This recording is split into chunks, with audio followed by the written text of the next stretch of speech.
चार प्रकार के कर्मों में जिसका जैसा कर्म होगा उसी के अनुसार आत्मा को फल मिलेगा, आत्मा जाएगी। इसलिए यह निश्चय नहीं कर सकता कोई अल्पज्ञ मनुष्य कि हमको कहाँ जाना है। एक आइडिया भले ही लगा ले कि हम अच्छा कर्म करते हैं तो अच्छे लोक में जाएंगे, हम खराब काम कर रहे हैं तो खराब लोक में जाएंगे। और फिर उन लोकों में भी अनेक स्तर हैं, जैसे स्वर्ग लोक में अनेक स्तर हैं, इसी प्रकार नरक भी 28 प्रकार के हैं, और मृत्युलोक का हाल तो आप देख ही रहे हैं। इसलिए किस जीव को मरने के बाद कहाँ जाना होगा इसका उत्तर कोई नहीं दे सकता, क्योंकि प्रत्येक जीव के कर्म अनंत हो चुके, उसको संचित कर्म कहते हैं। उस कर्म में से थोड़ा सा कर्म जो इस जन्म के लिए अवश्यम भोग्य होता है वो प्रारब्ध कर्म कहलाता है, और जो हम प्रतिक्षण नया कर्म करते हैं वो क्रियमाण कर्म कहलाता है। इस प्रकार तीन कर्म हुए। संचित कर्म हमारे अनलिमिटेड है, अनंत मात्रा के, और प्रारब्ध कर्म लिमिटेड है। अब उस संचित कर्म में से क्या लेंगे भगवान, क्रियमाण कर्म से कितना लेंगे भगवान, और उनको लेकर के क्या फल देंगे मरने के बाद, ये सब बात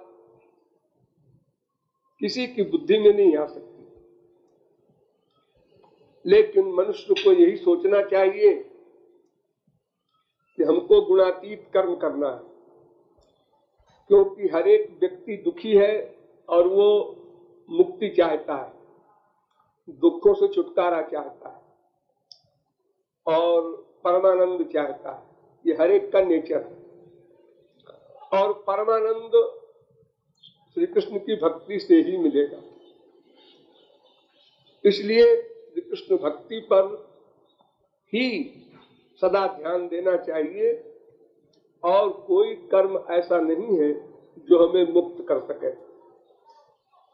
चाहे वर्णाश्रम धर्म का कर्म हो, एक ही मार्ग होता है, उसे कर्म योग कहते हैं। चाहे अद्वैत ज्ञान का ज्ञान मार्ग हो, ये दोनों ही माया निवृत्ति नहीं करा सकते। माया निवृत्ति के लिए एक ही मार्ग है, मामेव ये प्रपद्यन्ते माया में ताम तरन्ति ते। जो श्री कृष्ण की भक्ति करता है उस पर श्री कृष्ण कृपा करते हैं, तब माया निवृत्ति होगी। बाकी जो कर्म है वो सब लौकिक है या स्वर्गीय है, इनसे माया निवृत्ति नहीं हो सकती। जैसे हमारा ये मृत्युलोक है, इसमें एक गरीब है, एक अमीर है, एक कुरूप है, एक सुरूप है, ऐसे ही स्वर्ग में उसका वैभव विशेष देखने में है, किंतु फीलिंग में, अनुभव में वैसा ही है। जैसा एक पशु को, गाय को जो सुख हरी घास में मिलता है, वही सुख मनुष्य को रसगुल्ले में मिलता है, वही सुख देवताओं को अमृत में मिलता है। अर्थात सुख बराबर है, केवल वस्तु का भेद है। एक गरीब को नई साइकिल मिलती है, उस साइकिल पर बैठ कर चलता है जब वो शान से, तो बड़ा सुख मिलता है। आज पहली बार उसको साइकिल मिली है। और बड़ा आदमी है, उसको आज मोटरसाइकिल मिली पहली बार, तो उस पर बैठकर बड़ा विभोर होकर चलता है। और बड़ा आदमी है, उसने आज कार खरीदा है, उसको कार में उतने ही सुख मिलेगा, सुख में अंतर नहीं है, देखने का अंतर अवश्य है। एक कुरूप बच्चे को भी उसकी माँ को उससे जितना सुख मिलेगा उतने ही एक राजमाता को अपने राजकुमार से मिलेगा, सुख में अंतर नहीं। यही हाल स्वर्ग में भी, इसलिए स्वर्ग की निंदा की गई, क्योंकि स्वर्गलोक से हमारे मृत्युलोक में एक विशेष बात है। स्वर्गलोक में कोई कर्म नहीं हो सकता, केवल भोग भोग है। जैसे आपने बैंक में 1 लाख रुपया जमा कर दिया और आपने काम धाम सब बंद कर दिया, अब आप हर महीने 1000 रुपया निकाल रहे हैं खर्च के लिए, तो 100 महीने में खत्म हो गया। उसके बाद आप बैंक के पास जाएंगे तो कहेगा बाहर जाओ अब क्यों आए हो। तो उसी प्रकार स्वर्ग में केवल हमारे शुभ कर्मों का भोग मात्र है, लेकिन मृत्युलोक में भोग के साथ साथ हम कर्म भी कर सकते हैं, हमें कर्म करने का अधिकार है।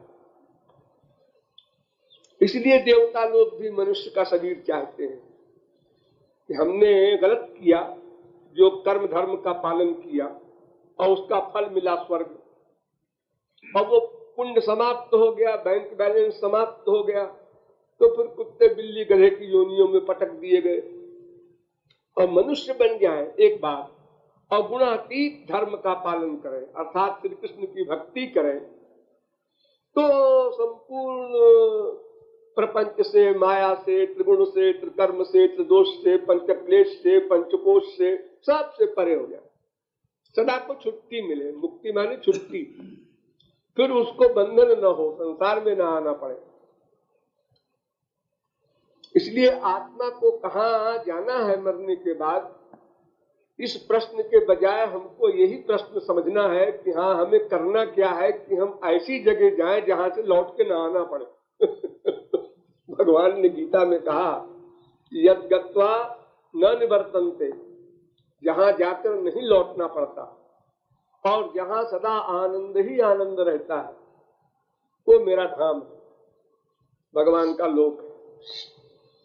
तो उस स्थान पर जाने के लिए जो कुछ करना है वो समझना है, और अगर मृत्यु के पहले हम पूरा न कर सके उसको, तो भी हमको पुनः मनुष्य का शरीर मिलेगा पूरा करने के लिए, बार बार मिलेगा।